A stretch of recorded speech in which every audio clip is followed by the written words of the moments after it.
Nah, berikutnya kita bicara tentang skala ya, skala atau skill.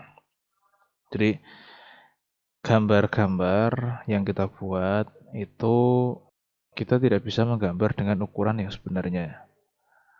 Katakanlah kita membuat gambar bangunan, nah sebesar apa bangunan itu? Bayangkan saja kita mau menggambar rumah kita gitu. Untuk rumah satu lantai rata-rata di Indonesia itu tingginya 3,5 meter. Nah, kalau kita mau menggambar bangunan setinggi 3,5 meter dengan ukuran aslinya, artinya kita butuh kertas sepanjang lebih dari 3,5 meter. Seperti itu kan? Nah, tentu saja itu sangat menyulitkan. Jadi, kita gunakan apa yang namanya skala. Nah, pengetahuan tentang skala ini saya yakin sudah pernah didapatkan ketika di bangku SD, SMP, atau SMA ya. Dan terkait ukuran kertas, itu kita maksimal paling besar saat ini adalah A0 ukurannya. Dan ukuran A0, jadi kan ada A0, A1, A2, A3, A4, A5, dan seterusnya.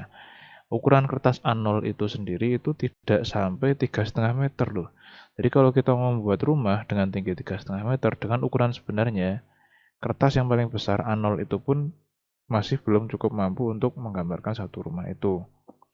Nah, di poin ini, di titik ini, itu pentingnya tentang skala ya. Kita bisa menggambar dengan mengurangi ukuran yang sebenarnya atau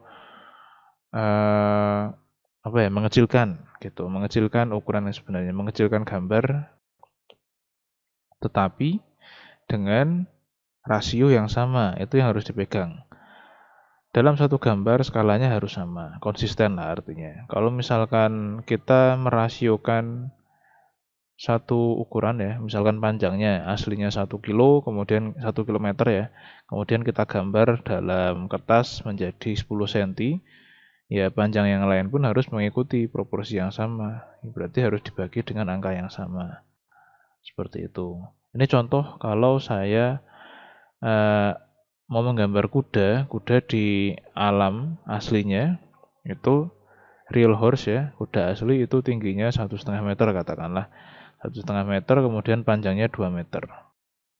Nah, dengan skala 1:10, artinya kita rasiokan menjadi 10, 1:10, maka saya bisa menggambar tingginya 150 mm, kemudian panjangnya 200 mm. Seperti itu. Itu gunanya skala. Kemudian ini mobil contoh ya. Kalau saya menggambar mobil aslinya, kemudian saya skalakan, kalau saya pakai skala 1/18, itu kurang lebih jadinya panjangnya 10 inci. Terus kalau saya pakai rasio atau skala 1/87, nih kira-kira nanti jadinya sekitar 2 inci, seperti itu. Itu contohnya seperti itu, contoh penggunaan skala. Nah, kemudian selain skala untuk memperkecil, skala yang ditunjukkan dengan angka itu ada juga yang namanya bar scale atau skala yang memakai bar ya, memakai batang-batang ini. Ini biasa dipakai pada atlas ya atau peta. Kalau adik-adik pernah melihat peta, nah di bagian pojok biasanya ada seperti ini, ada legendnya. Nah gunanya apa? Ini kita supaya bisa memperkirakan panjang garis pada peta dengan berdasarkan ini. Seperti itu. Jadi kita nggak harus mengukur garisnya. Kan misalkan di satu peta itu kan isinya ada jalan, ada sungai, dan lain sebagainya.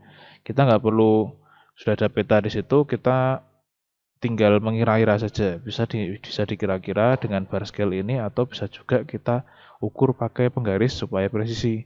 Jadi ukur dulu di bar scale-nya, oh segini berarti 100 meter. Kemudian taruh di gambar petanya, mengacu ke bar scale yang tadi, seperti itu penggunaannya. Oke, jadi ini akhir pertemuan yang pertama untuk sesi pertama. Untuk pertemuan pertama ya, first meeting. Semoga bermanfaat. Kita akan lanjutkan di sesi berikutnya, di pertemuan perkuliahan yang kedua.